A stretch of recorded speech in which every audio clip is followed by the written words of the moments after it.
بسم الله الرحمن الرحيم.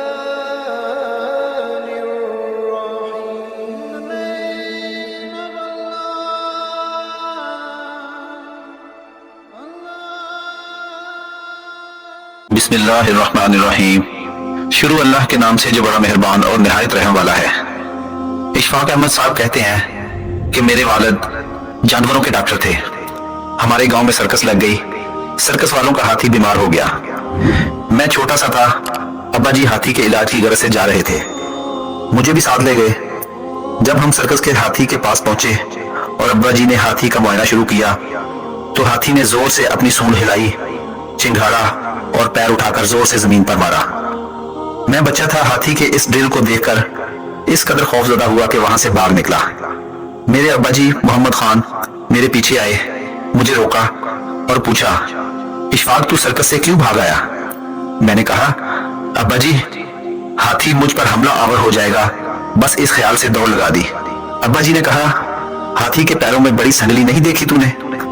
میں نے کہا, ابا جی ایک باریک سی سنگلی, چھوٹا سا قلعہ اتنے بھاری بھرکم ہاتھی کو نہیں روک سکتا. اتنے منو ٹنو وزنی ہاتھی کے لیے باریک سی سنگلی کیا معنی رکھتی ہے؟ ابا جی مسکرائے اور کہا, اشفاق احمد ہاتھی اس قلعے کو نہیں اکھاڑ سکتا جس سے وہ بندھا ہوا ہے. میں نے پوچھا, کیوں نہیں اکھاڑ سکتا؟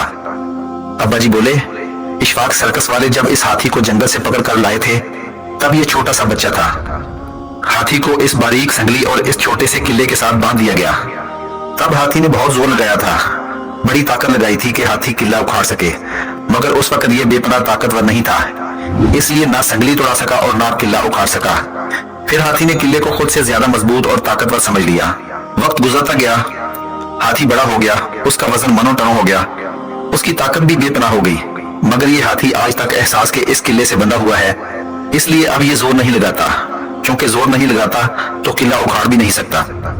ہمارا حال بھی اس قلعے سے بندھے ہوئے ہاتھی کی طرح ہے. مایوس شخص بھی احساس کے اس قلعے سے بندھ جاتا ہے کہ سسٹم مضبوط ہے, میں کمزور, کم طاقتور ہوں, اور اسی سوچ اور احساس میں عمر گنوا دیتا ہے, ترقی نہیں کرتا. ہم جیسے لاکھوں مایوس نوجوان احساس کے قلعے سے بندھ گئے ہیں اور زور لگانا چھوڑ بیٹھے ہیں. یاد رکھنا, ہاتھی کی آنکھیں چھوٹی ہوتی ہیں, اس لیے اپنی بھاری بھرکم جسامت کو نہیں پہچان پاتا. ہم نے بھی اپنی جسامت کو نہیں پہچانا. بل گیٹس بھی ہماری طرح کا انسان ہے جو آج کی سب سے بڑی سکسیس سٹوری ہے. فرق صرف اتنا ہے کہ بل گیٹس نے اپنی آنکھوں سے اپنی جسامت کو پہچانا اور احساس کا قلعہ اکھاڑ پھینکا, تبھی وہ اس مقام پر ہے.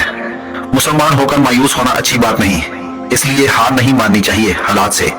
بس اس بات پر یقین رکھنا چاہیے کہ وقت سے پہلے نہ ملا ہے نہ ملے گا. دوستو, آج کی ویڈیو اچھی لگی ہو تو چینل کو سبسکرائب ضرور کیجیے گا. اللہ تعالیٰ آپ کا حامی و ناصر ہو.